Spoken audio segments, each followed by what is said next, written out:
Hypersensitivity reactions. There are mainly four types of hypersensitivity reactions. Type 1, type 2, type 3 is mainly antibody mediated hypersensitivity reaction. Type 4 is cell mediated hypersensitivity reaction. Type 5 is modification of type 2 hypersensitivity reaction. Let us discuss about type 1 hypersensitivity reaction, which is also known as anaphylactic hypersensitivity reaction. Examples for the type 1 reactions is A, B, C, D. Let us remember it as A, B, C, D. A for atopy, allergy, anaphylaxis. Atopy means genetic determination of allergy, which is inherited from our parents, grandparents. Gene, which is located on the chromosome number 5, is responsible for the type 1 hypersensitivity reaction. And B for the bronchial asthma, C for Cassoni's test, that is hydatid disease, and D drug reaction. Some other examples of the type 1 reactions is A fever. Mechanism.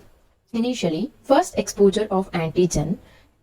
On antigen exposure, mast cells get sensitized for the first time. Repeated exposure of the same antigen then leads to hypersensitivity reaction. Initially, antigen binds with the antigen presenting cell. This is antigen get binded to the antigen presenting cell. After that, antigen presenting cell presents the antigen to the T cell. Already antigen get attached to the antigen presenting cell.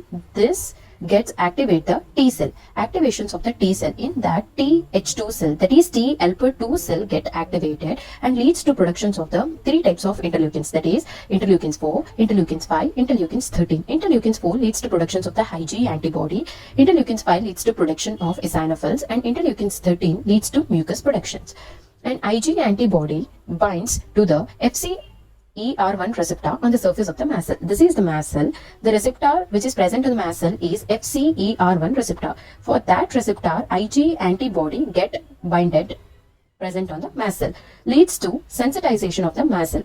And repeated exposure to the same antigen or a different antigen leads to polymerizations of the Ig on the mast cell. Polymerization means more number of an IgE get bind to the receptors which is present on the mast cells. Okay, leads to polymerizations of the mast cells, leads to mast cell activation. Then mast cell releases the mediators, finally cause the type 1 hypersensitivity reaction. Initially, there are two types of mediators released. One is preformed mediators, other is activation of the phospholipase A2 from that mediators get released.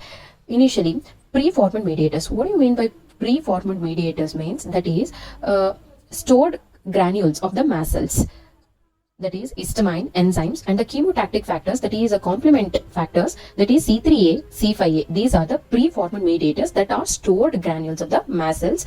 And next, activations of the phospholipase A2 leads to increase the synthesis of arachidonic acid, then leads to increase in prostaglandins, leukotrienes, and platelet activating factor.